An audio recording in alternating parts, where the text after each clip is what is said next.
வைகாசி மாதம் 26ஆம் நாள் 9ஆம் தேதி ஜூன் மாதம் சோமவாரம் திங்கள் கிழமை முருகப்பெருமான் அவதரித்த வைகாசி விசாக நாளில் இன்பமய வாழ்க்கை தந்து இறுதியில் தாமரை பாதங்களில் அடைக்கலம் தந்திட அள்ளி கொடுப்பதற்கு 12 கரங்கள் கொண்டு கூப்பிட்டதும் பறந்து வந்து உதவி செய்ய மயில் வாகனம் வைத்திருக்கும் தெய்வம் சரவணபவ கடாட்சரனை சடாட்சரனை சண்முகனை சங்கரி மைந்தனை சம்புகுமாரனை போற்றி பூஜித்து மனமுருக பாடி வணங்கிடுவோம் வாரீர். பரிந்து வந்து அடியேனை ஆதரிப்பவனே, அந்தரி ஆகம சுந்தரி நீலி என என் அன்னை உமை தந்தருள் பாலா போற்றி.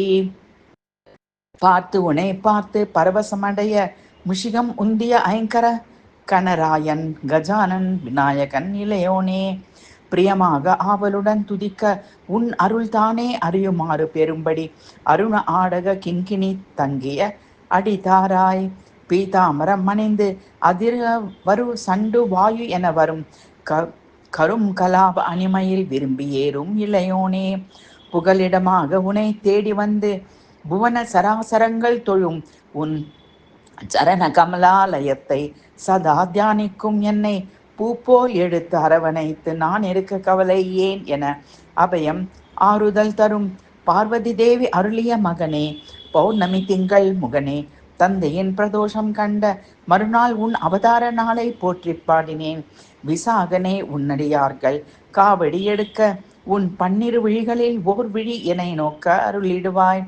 கண் கண்ட தெய்வம் ஐயா, நீ இந்த கலியுக வரதனையா, பாவி என்றழைக்காமல் உனக்கு எனக்கு உன் பதமலர் தருவாயப்பா.